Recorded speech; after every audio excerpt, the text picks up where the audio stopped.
All right. Remember we had this conversation about this person. Should you Damn it. tell that story? Is it okay if you tell the story about the true story of how Sammy Davis Jr. lost his eye? Okay, well, I wound up having with number one, number two daytime syndicated show in America. In Paramount, which had the show then, later on CBS, thought I was very valuable property. They insured my life for 10, $20 million, and I made them give me the benefits for my family too. All right. Well, I got all of these big time bodyguards and security folk, and some of them had been in the business for a while, and they told some interesting stories about what happened to Sammy Davis Jr. Now, Sammy Davis Jr. became Judaic, and that was to please his girlfriend, who became his wife. The story was told to me from several sources, from people who had been in security at the time, that what happened is there was Is a this certain, woman here? I guess, yeah, it looks like her. There was a certain shadowy figure that, let's say, tended to deal with things that would now be RICO matters. And he liked this girl too. He didn't like the fact that Sammy Davis was involved with her, so he wanted to take Sammy Davis's life. Well, supposedly Frank Sinatra, another part of the Rat Pack that Davis was a member intervened and said, no, no, no, this is a good guy. Don't kill him. And the other party said, well, he's going to give up something, arm, leg, teeth, whatever it may be, hands. So they picked an eye. One got plucked out. Supposedly he lost it in some undocumented, untraceable auto accident somewhere in Europe. And that was the end of the matter. Interestingly enough, the glass eye was able to be fixed into an eye socket that wasn't particularly damaged.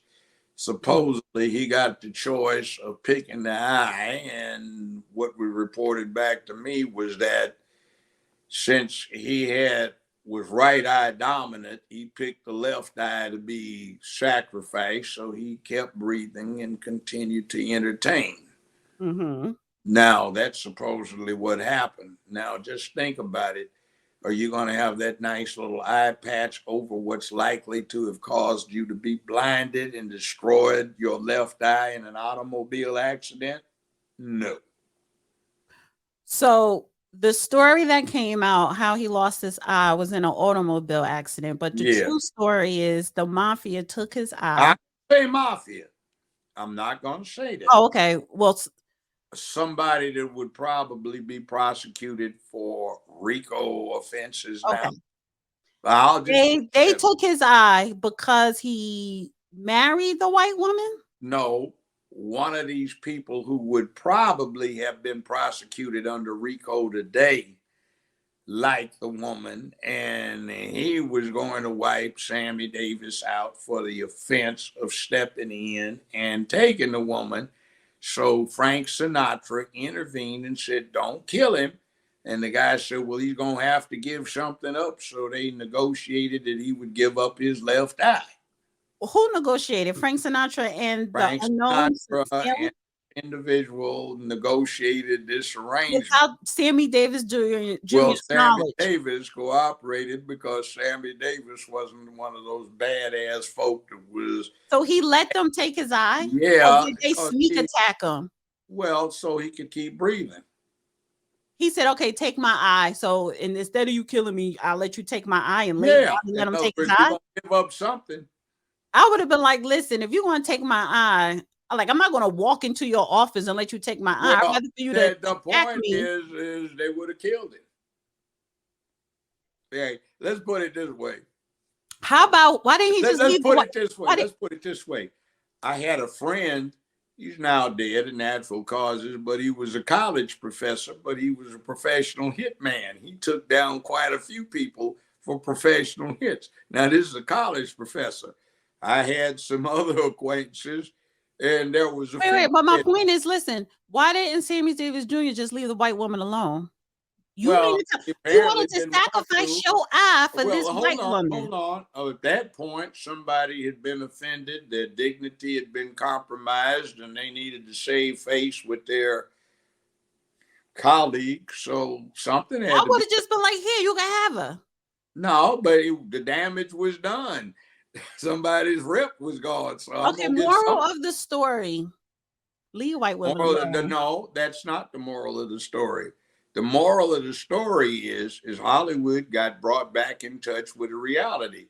See, some people that would have been prosecuted for RICO violations today used to run the major studios up until the end of the 1950s when they had that Red Scare where Ronald Reagan came in as president of SAG and formerly the secretary for SAG, and he finked on everybody. You know, that raised too much attention. And then there was that little thing in upstate New York where that non-existent organization that J. Edgar Hoover denied wound up getting busted on a fluke when they were having a meeting, and all that came out. So let's just say that some people said, okay, we need to get out of this.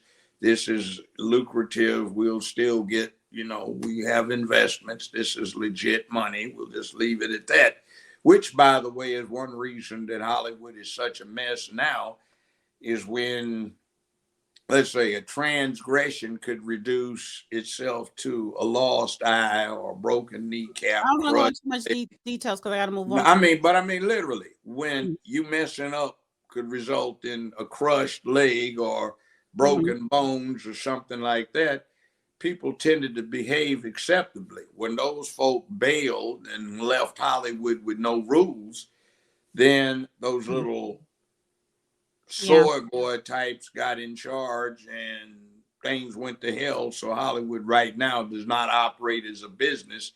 It operates as an agency for an agenda. Don't judge him, Joe Brown.